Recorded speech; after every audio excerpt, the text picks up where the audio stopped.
Professor Emeritus at Harvard Law School and author of The Preventive State, Professor Alan Dershowitz joins me. Good evening, sir. Be my eyes and ears in that room today when Prime Minister Netanyahu spoke. I mean, how empty was it? What nations walked out? What nations stayed? Tell me what you saw and remember. I was sitting in the front row, and it was one of the most disgusting sights I had ever seen. All these bigoted countries that applauded Iran, that applaud Venezuela, that applaud Castro, that applaud Russia, that applaud China, that applaud sexism, racism, all of them are walking out on the one nation state of the Jewish people in the world. It was bigotry at its extreme. And for me, it was the straw that broke the camel's back. I am now no longer in support of the United States remaining in the UN or the UN remaining in the United States. What good does it do? It used to be called a meaningless debate society. Now it's not even a debate society because the debate requires that there be an audience and that both sides be presented. These are people that would have stayed to listen to people from Iran, listen to Hamas. They probably would have cheered Hamas. The United Nations has lost its way. I don't see why the United States remains in the United Nations. It does no good. It does an enormous amount of harm. It makes peace much less likely rather than more likely. And I have to tell you, just spending a few hours at the UN today, I had to prevent myself from throwing up. It was disgraceful, disgraceful. I thought Netanyahu's speech was very good. I'm going to be speaking to him later today, and I'll be able to tell him that in person and give him some of my usual advice. Sometimes he accepts it, sometimes he doesn't.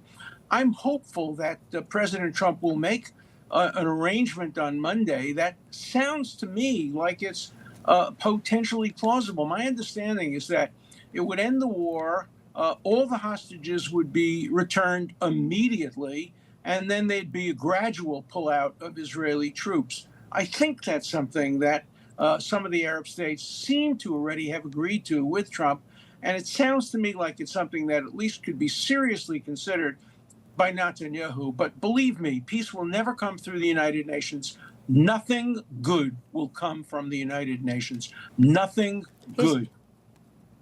But as Prime Minister Netanyahu said today, is that much of the world no longer remembers October 7th, which is, unbelievable to me, because I've been there and I saw the atrocities and I watched the tape of people doing just horrendous. The man sitting behind me while I watched Netanyahu's son was kidnapped. They all thought he was alive, and then they discovered he had been murdered.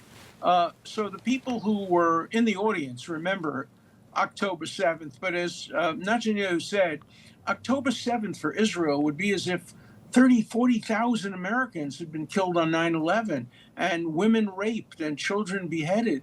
This was the worst thing that's ever happened to Jewish people since the Holocaust. And when you see all these bigoted countries walking out on only one country, the only nation state of the Jewish people anywhere in the world, you really have to think back to the 1930s and say, yes, Israel is isolated just the way the Jews were isolated in 1930s and 1940s. The difference is the Jews couldn't fight back then.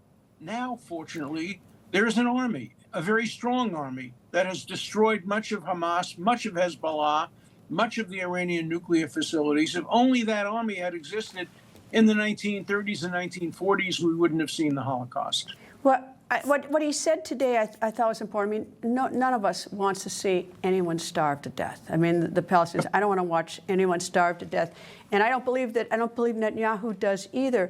But what he was pointing out, he said leaders, are buckling to the biased media because that's what the media shows. Which is why I wish you just release one clip from that 47-minute tape, just one tiny clip where you have one member of Hamas calling home, talking to his mother. So his mother was in on it too, bragging about how many Israelis he killed, bragging. So mom's in on it too. So it's not just those that are sitting over there, chopping off heads and raping people. Father was in on it. Brother was in on it.